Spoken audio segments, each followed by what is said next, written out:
Xin chào các bạn, chào mừng các bạn đến với kênh Nam Quốc Thịnh. Hôm nay mình sẽ giới thiệu cho các bạn về các loại hộp thép Bullbox nối dây điện trung gian.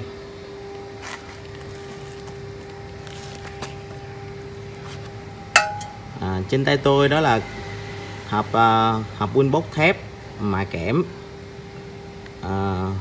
kích thước là 100 x 100 và độ sâu của nó là 50 mm ha. Bullbox 100, chiều rộng và chiều cao của nó là 100 và độ sâu của nó là 100 mm. Tôi thường gọi nó là Bullbox đều 100 x 100 x 100. Còn đây là hộp thép Bullbox 150 chiều rộng, chiều cao là 150, còn độ sâu của nó là 100 mm. Thông thường hộp thép này thì được nhiều khách hàng sử dụng để đấu nối dây điện cho các vị trí lắp đặt camera.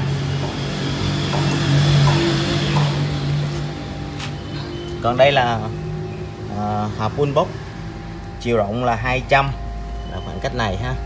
Chiều cao của nó là cũng 200 và độ sâu của nó là 100 mm. Còn đây là Bullbox 250 nhân cho 250 và độ sâu của nó là 100 mm nha. Đây ạ.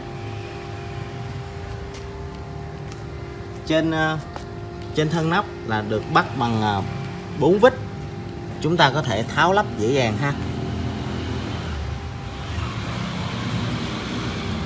Còn đây là Bullbox 300 x 300 và độ sâu của nó là 150 mm nha các bạn. Đây là hộp thép Bullbox 300 x 300, độ sâu của nó là 200 mm. Bên cạnh các hộp thép Bullbox nối dây điện trung gian này thì chúng tôi còn có thể sản xuất ra thêm nhiều cái kích thước theo yêu cầu của khách hàng. Tôi sẽ giải thích cho các bạn tại sao khách hàng thường sử dụng hộp thép Bullbox nối dây điện trung gian mà không sử dụng cái loại hộp thép âm tường như thế này đây ạ. Vì cái loại hộp thép âm tường này kích thước của nó cũng là 100, chiều rộng và chiều cao của nó là 100 và độ sâu của nó là 54 mm. Vì thông thường thì hộp này nó có đục lỗ chờ sẵn là lỗ 19 và phi 25 thì không thể nào sử dụng được cho các loại mà ống luồn dây điện có kích thước to hơn như thế này. Đây là ống ruột gà loại thép bột nhựa phi 32 thì không thể nào mà đấu vào cái hộp thép âm tường này được, vì lỗ của nó chỉ là 25 mm thôi các bạn ạ. Vì thế nó sẽ phù hợp cho cái ống luồn dây điện thép EMT theo tiêu chuẩn UL 797 kết nối vào đây thôi ạ. Đây các bạn thấy không? Đây là cái tán ren, tôi có thể tháo ra và tôi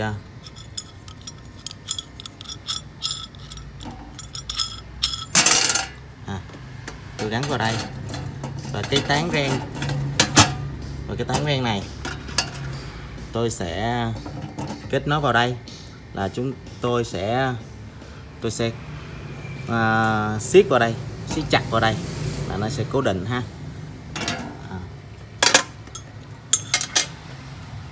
Vậy thì các loại hộp thép Bullbox này muốn đi cho các ống luồn dây điện lớn hơn thì phải đòi hỏi là những cái hộp to hơn. Nhưng mà về những cái hộp thép Bullbox này thì nó sẽ không có lỗ chờ sẵn. Nếu ta có thể sử dụng ống kích thước bao nhiêu thì sau đó chúng ta sẽ khoét lỗ theo tùy ý của mình. Đây là ống luồn dây điện thép có ren IMC. Đây các bạn, đây là đầu nối chuyên dụng của nó và cũng không thể nào kết nối được cho với cái hộp thép âm tường 100x100 này ạ. Và cũng phải sử dụng là những cái hộp thép Windbox này đây ạ. Và bây giờ là các đầu nối ống luồn dây điện mềm loại thép bọc nhựa có thể kết nối với lại loại ống ruột gà kẽm bọc nhựa này đây ạ. Và chúng ta có thể đấu nối tại bất kỳ vị trí nào trên cái hộp thép Windbox này. Khi mà ta có thể đặt một cái vị trí cố định và khoét cái lỗ ngay cái vị trí hộp thép Windbox này và chúng ta có thể kết nối vào. Đây là các kích thước mà có sẵn của Nam Quốc Thịnh là từ 3/8 inch, 1/2 inch, 3/4 inch, 1 inch, 1/4 inch, 1/2, 2 inch, và đây là 3 inch đây các bạn, tương đương với lại cái tương đương với đường kính ống là phi 90 mm. Đây là ống ruột gà loại thép bọc nhựa để đấu nối vào hộp thép Windbox. Còn đây là các loại đầu nối ống luồn dây điện thép trơn EMT, cũng để đấu nối và kết nối với lại hộp thép Windbox với ống luồn dây điện thép. Đây các bạn, đây là các size ống từ phi 20 cho tới phi 60. Mỗi loại đầu nối này sẽ kết nối với lại đường kính ống tương đương. Đây các bạn. Bây giờ mình sẽ giới thiệu cho các bạn về cái đầu nối ống luồn dây điện thép AMC vô cái hộp thép Windbox này. Đầu nối này nó có hai phần cấu tạo là bước ren trong để gắn vào ống luồn dây điện có ren và ra ngoài để kết nối vào cái hộp thép Windbox này nha các bạn. Đây.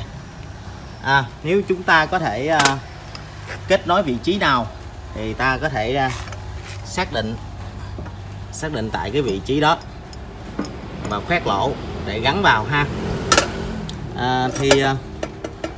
Cái cấu tạo cái đầu nối này chúng ta có hai phần. Một phần là gắn vào ống luồn dây điện thép và một phần ta kết nối vào hộp thép Windbox như thế này. Và cái phần bên trong này ta sẽ gắn vào đây đây ạ. Đây ạ. Ta có thể khóa bằng cái tán ren này ha. Đây. Trên cái thân đầu nối này chúng ta có cái ren này ha. Các bạn thấy đây. Có thể kết nối lại vào bên trong của hộp thép Windbox này. Và đây là cấu tạo bên trong của hộp thép Windbox này đây ạ.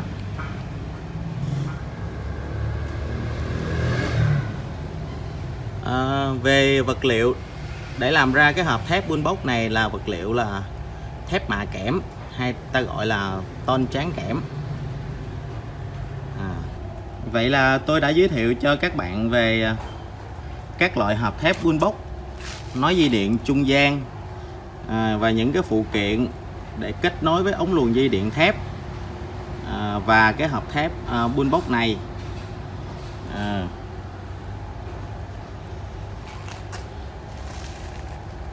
Nếu các bạn cảm thấy video này hay, mình xin mời các bạn hãy đăng ký kênh và chia sẻ để cho chúng tôi có nhiều động lực để làm ra nhiều sản phẩm để gửi đến quý khách hàng. Xin chào các bạn.